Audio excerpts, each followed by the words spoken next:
가수농가 여러분 안녕하십니까? 융전 농업사이다 TV 김중삼입니다.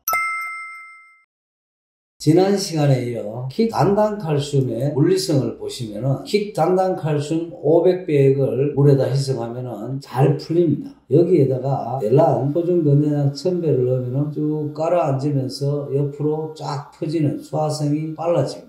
킥 단단칼슘의 델란 투여 3초 후면은 옆으로 퍼지기 시작하고 10초 후면은 완전히 퍼지는 증상을 볼 수 있습니다. 킥 단단칼슘은 델란과 사용하기 편리하고 농약이 잘 풀리고 침전이 거의 없는 특징을 가지고 있습니다. 다음 영상을 보시면은 염화칼슘 0.3%에게 델란을 투입했습니다. 0.3%라고 하면은 물 500리터에 1.5kg를 넣은 걸 0.3%액이라고 합니다. 이게 완전히 녹는데 그냥 두면은 약 2분 정도 걸리고 젖어 쓸 경우에 약 1분 정도 됩니다. 여기에 델란 수화제를 넣어 보겠습니다.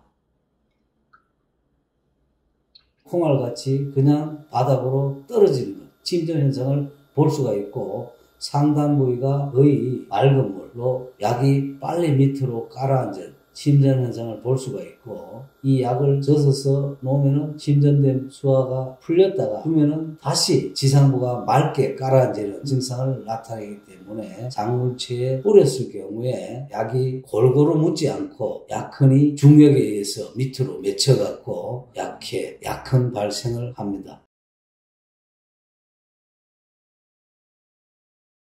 킥 단단칼슘 표준 사용량은 1000배입니다. 이것을 250배로 농도를 높이고 델란을 500배로 배 이상으로 농도를 높여서 사과에 투지하고 홍로에 살포한 그림입니다. 이 나무는 5월 24일경 요즘 가장 혼용에 까다로운 약재 델란하고 칼슘제를 혼용 살포한 나무입니다. 델란이 정량 살포가 1000배인데 델란을 500배로 줄이고 일본에서 수입한 킥 이동 칼슘, 킥 단단 칼슘을 표준량이 1000배액인데 250배까지 농도를 진하게 해서 살포한 과일입니다. 약이 살포되고 흘렀던 부위가 이렇게 델란의 약 색깔 갈색으로 변해져 있습니다. 이 부분을 닦아 보겠습니다.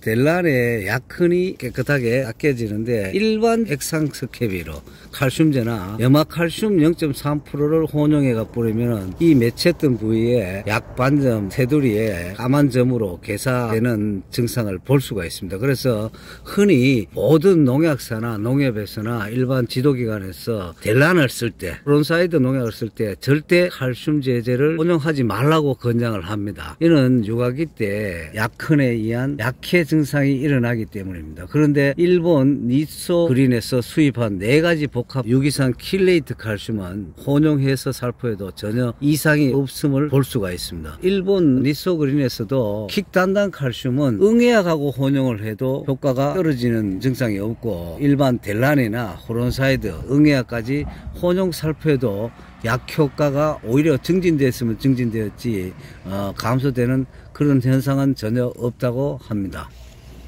이 품종은 홍로인데 홍로에 델란 농도를 500배로 킥 이동 칼슘을 250%로 고농도로 뿌리다 보니까 이 끝에 이 상당히 약흔이 많이 맺혀져 있습니다. 이 칼슘제를 혼용을 해서 살포를 해도 닦으면 델란 약흔이 제거되면 깨끗합니다. 약흔이 맺힌 부위에 닦고 나면은 전혀 이상 증상 약흔 약반이 없이 깨끗하게 지워지는 걸 볼 수가 있습니다. 이 부위에도 벌써 5월 24일날 살포하고 오늘이 6월 8일이죠. 꽤 오래됐는데 약흔이 아직까지 남아있는데 이 부분을 닦으면 일반 칼슘제제와 달리 개사 반점, 파리똥같이 까맣게 맺히는 증상이 전혀 나타나지 않은 것을 볼 수가 있습니다. 여기도 보시면 아직까지 약흔은 남아있습니다. 그런데 약이 맺힌 쪽에 칼슘에 의한 농도장애, 약흔, 개사 반점이 전혀 없는 걸 볼 수가 있습니다.